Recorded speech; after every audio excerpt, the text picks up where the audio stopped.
When Elijah got to Zarephath, what did he find? One haggard woman who was already ready to die.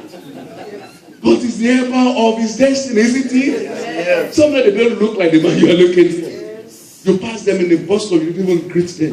But they are the one who has something. Are you following, people of God? Yes, you remember the maid in the house of Naaman? Mm-hmm. She was a nobody, isn't it? Right. She was a captive. Yes.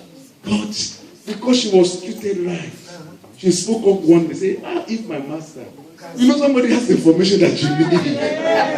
I know you have DDD and all PhD something, but there's somebody who has something you don't know. Yes. And if you despise them, they won't give you the secret. Here was a woman that was carrying a stick. And Elijah just wanted to be sure this. He said, woman, give me some food. You must say, forget it. All these prophets that go around sweet you people, forget it. You know what? I don't even have food you are asking for. The one I have is just for me and my son. And they will die. It was like Elijah was checking that, is this the right woman or not the right woman? Because this one that's going to feed me for the rest of the family. I mean, we're talking about 3 years or so. Isn't it? That one woman must be rich. But here was the woman saying, no, sir, forget it. It's not going to happen. And as Elijah commanded, this is the right woman. Elijah recognized that he is the woman. May you recognize the helpers of your destiny. They are there in your workplace. And I'm praying tonight that God will raise people to help your life. You know, helpers of destiny, they show up in different places. They come in to help us to fulfill our destiny. Think about a time when Mordecai was very close to death. The scripture talk about it, that Haman had already erected a gallows, right? Want to kill him. But then God intervened. In the very night before the death, God raised help for Mordecai. And how did God do it? It was so unique. The Bible says the king could not sleep.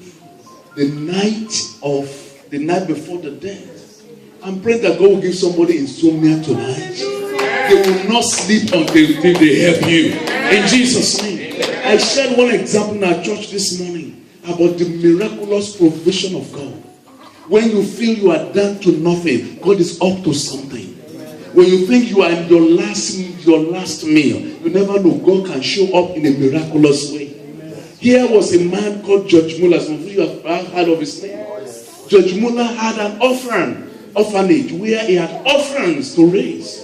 And one of his principles was to trust God for provision. So there come this morning, there was no food in the house. There was no bread to eat. There was no tea, no milk.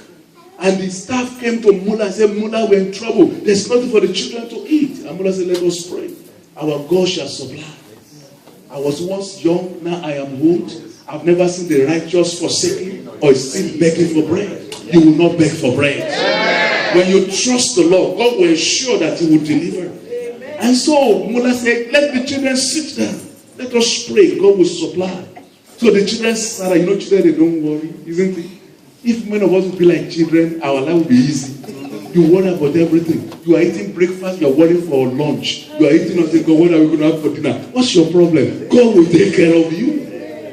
Are you with me this hour? Children, don't worry. Have you gone with your children around and said, Daddy, go to the ATM machine and get something? And they went, you know, there's somebody, everybody's going there. Daddy, go there and get it.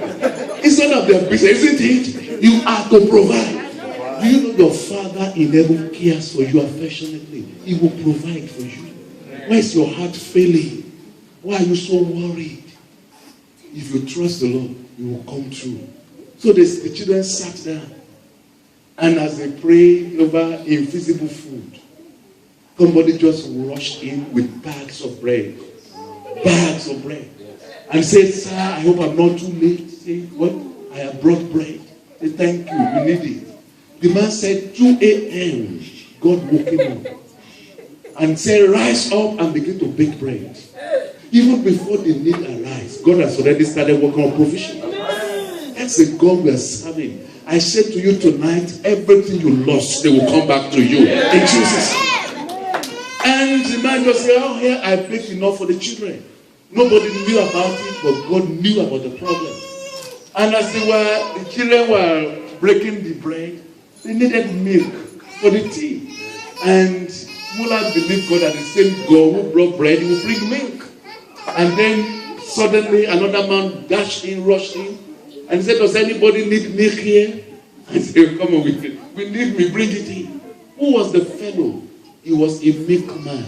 He had a cart of milk. He goes from city to city selling his milk. But when he got in front of the orphanage, he had flat tire. So God gave him a flat tire. His cart could not move anymore. He looked at his cart, he was so sad. He said, what am I going to do with this milk? And somebody said, well, there's an orphanage over there. Go give them the milk. You know what God did?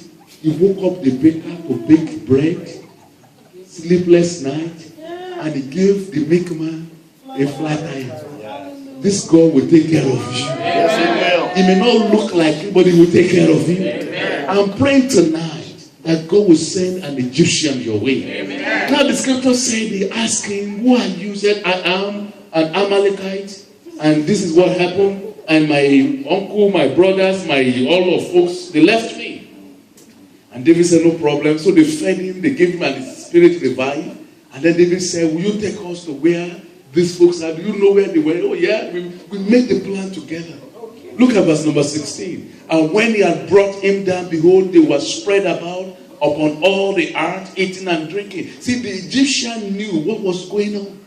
They mistreated him. But God said, I will designate him as the helper of destiny. And the scripture says he took them there. And they didn't see that coming.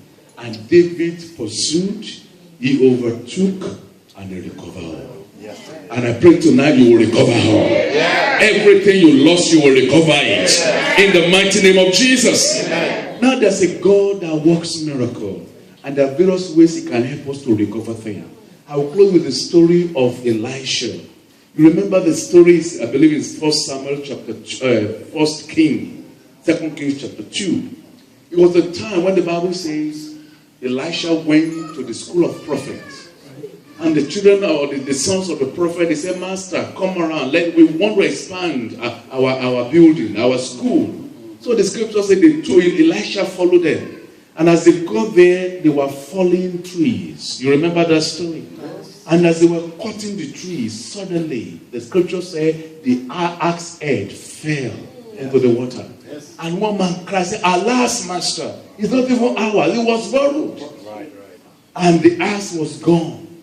The axe is iron, isn't it? Yes. Iron, when it gets into the water, what happens to it? It sinks. And the man of God said, no problem. Where did it fall to? Where? Point it to me. Whatever you have lost tonight, a miracle will come upon you. And the man will point to me where the iron fell. And then the scripture says, he said, cut a tree. And he got a tree. What is that? What does it stand for? Jesus died on the tree. And the tree can make everything you lost, even iron. Iron don't swim, isn't it? No, the Bible says it threw the tree, the stick, to where the thing was lost. The stick went down. And the iron floated. Isn't that amazing? It broke the law of gravitation. It broke the laws of mankind. It was the tree that sank. The iron floated. That is the God of restoration. I'm praying for a miracle of restoration for somebody tonight. Your time will be restored. Your money will be restored. Your health will be restored. Your finances will be restored. Because He is in the house. And He will restore it all. So touch somebody tonight, say pursue. Come on, say pursue. And you will overcome. You will overtake. And you will recover all. Everything the devil stole from your life, you shall recover them all. In the name of Jesus. That is the message tonight. I want us to rise together. We're going to pray. It is very clear that God of restoration, He can restore anything. I want you to find someone you can pray with. Find a companion. Because it's a time for prayer. Amen.